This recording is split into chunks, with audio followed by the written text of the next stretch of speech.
அனைவருக்கும் வணக்கம். என்று ஒரு திருமண வரலாற்றில் ஒரு வரலாற்று சிறப்புமிக்க திருமணம் இங்கே நடைபெற்று கொண்டிருக்கிறது. நான் அறிந்தவரை தமிழ்நாட்டில் சரி, தமிழீழத்தில் சரி, ஒருவர் ஒரு அமைப்பின் தலைவராக இருக்கின்ற நேரத்தில், ஒரு கட்சியின் தலைவராக இருக்கின்ற நேரத்தில் அவருக்கு ஒரு திருமணம், இவ்வளவு சிறப்பாக மக்கள் கூடி நடத்துகிற ஒரு திருமணம் இதைப்போல் இதற்கு முன்பும் நடந்ததில்லை, இனியும் நடக்குமா என்று எனக்கு தெரியவில்லை. ஆக என்னை பொறுத்தவரை திருமண வரலாற்றில் ஒரு தலைவர் மாப்பிள்ளையாகிற நிகழ்ச்சி இந்த நிகழ்ச்சி என்பதை நாம் மனதில் கொள்ள வேண்டும். சீமான் அவர்கள் மக்களின் நெஞ்சை தொட்டது அவருடைய பேச்சால் என்பதை நாம் அறிவோம்.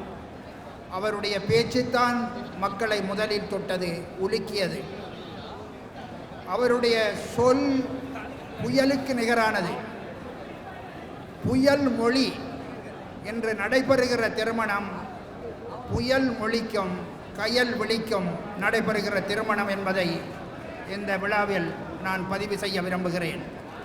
இது சீமானுக்கும் கயல் விழிக்கும் நடைபெறுகிற திருமணம், புயல் மொழிக்கும் கயல் விழிக்கும் நடைபெறுகிற திருமணம் என்பதை நான் பதிவு செய்கிறேன். சீமான் அவர்கள் இந்த திருமண விழாவை நடத்துகிற நேரத்தில் தொடக்கத்திலேயே தமிழீழ விடுதலை களத்தில் மடிந்த மாவீரர்களுக்கு அஞ்சலி செலுத்துவதை நிகழ்ச்சியின் முதல் நிகழ்ச்சியாக நடத்தினார். ஒரு திருமண விழா மாவீரர்களுக்கு, தமிழீழ மாவீரர்களுக்கு அஞ்சலி செலுத்துகிற நிகழ்ச்சியோடு தொடங்கப்பட்டது.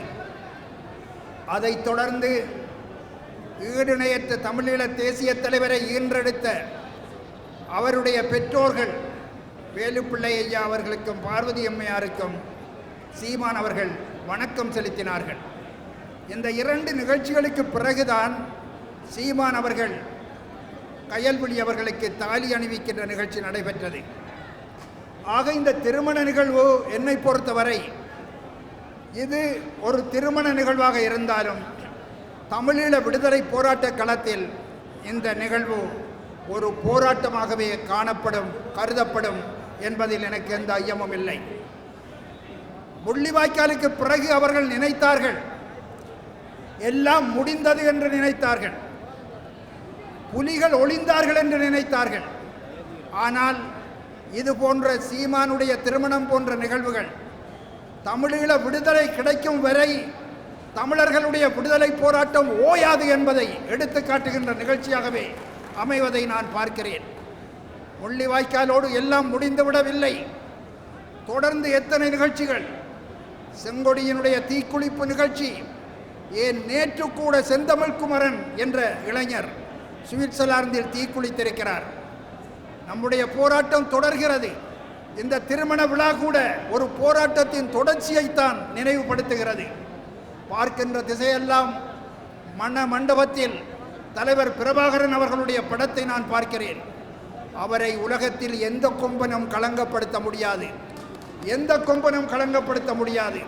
அந்த இயக்கத்தின் மீது எவனும் சேறு வாரி வீச முடியாது, சேறு பூச முடியாது.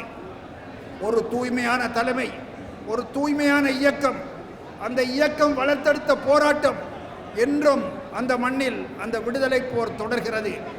விடுதலைக்கான தேவை இருக்கும் வரை விடுதலைக்கான போராட்டமும் இருக்கும். விடுதலைக்கான தேவை இருக்கும் வரை விடுதலைக்கான போராட்டமும் இருக்கும்.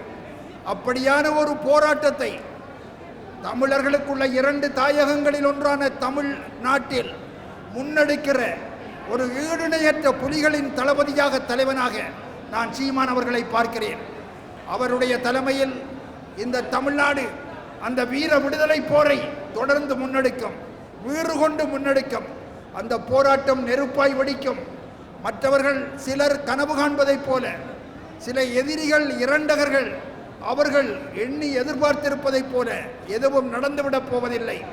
நெருப்பு மீண்டும் எரியும், புயல் மீண்டும் அடிக்கும், கடல் மீண்டும் கொந்தளிக்கும். இந்த மணமக்களின் மேடை மீது ஆணையடிக்கிறேன், தமிழீழம் மலரும், தமிழீழம் மலரும், தமிழீழம் மலரும். மணமக்கள் தமிழீழமும் தமிழகமும் போல் இணைந்து வாழ்க, பிணைந்து வாழ்க. நன்றி, வணக்கம்.